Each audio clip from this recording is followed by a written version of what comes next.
Nagbarnis kami ng bahay kubo sa farm. Naging orange yung ating kubo. Para naman mas maging presentable ang ating bahay kubo. Nagkakaroon kasi ng unos ang kubo din natin. Kada balik namin, kaya kailangan lasunin bago barnisan.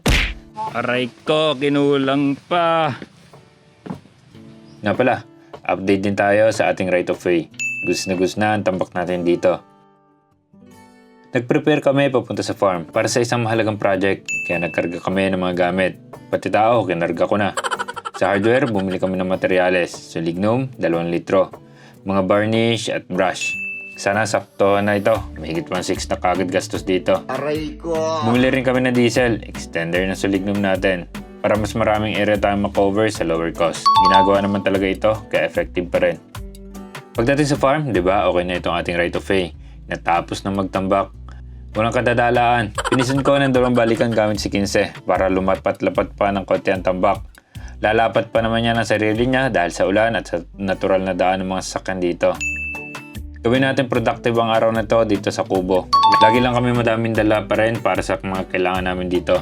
Pero way less na ito kaysa nung pinakaunang mga panahon na napupunta kami dito.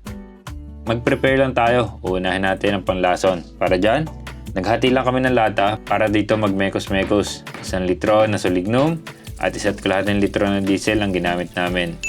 Ito ang ginagamit dito sa amin. And surprisingly, wala palang amoy ang ganito, no? In-expect ko na malakas ang amoy.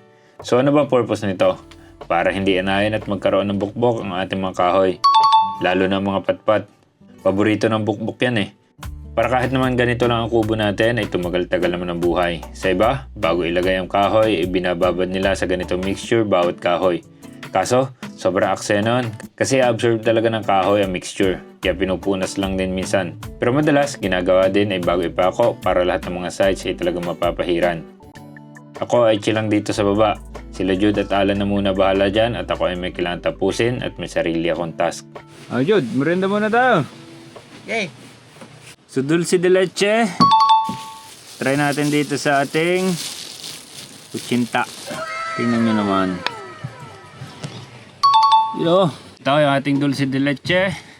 Yan. Napakaganda niyan.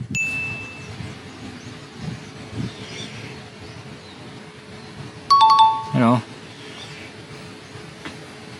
Tingnan. Try natin sa ating kutsinta. Sarap to sa kutsinta, sa totoong buhay lang. Kung tutuusin lang, sabi nga ni Bukosing.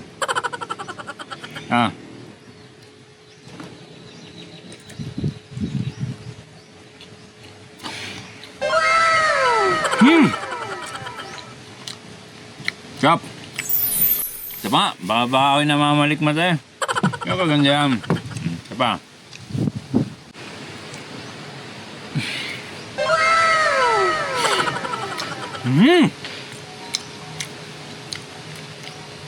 Sarap. Tara natin sa puto. Ay, dulce de leche. Bigla pa ni Call of Duty. Available yan sa Orange at Black Up. Check out na. Diyan Paul, saktong dating, no merienda time na. Magaling kang bata ka. Merienda na at talagang may laban pa tayo hanggang hapon. Hindi rin nagtagal ay natapos namin ang unang kalahati ng kubo. Mula taas hanggang ilalim yun na. At dahil 3 na ang gumagawa, mas naging mabilis pa ang isang kalahati ng kubo. Para sa barnis natin, maple ang kulay na binili ko para mabuhay ang kulay ng ating kubo. Para mas maganda. At dahil 4 na kami nagagawa dahil tapos na ang task, talagang mas naging mabilis ang trabaho. Saglit na saglit. Kaso, 6 na bote lang ang nabili ko na barnis. Kulang na kulang pala yun. Kaya in the end, kinapos kami. Sayang nga eh. Ang aga pa. Kung sakali meron pa, tapos sana na namin pati labas. Pero okay lang yan. May next time pa naman syempre. Aray ko, kinulang pa. Rungad na lang. Naging orange yung ating kubo. Ay, so yun lang ang inabot sa ating araw ngayon sa materyales. At kami ay... Babare! Yun lang! Peace!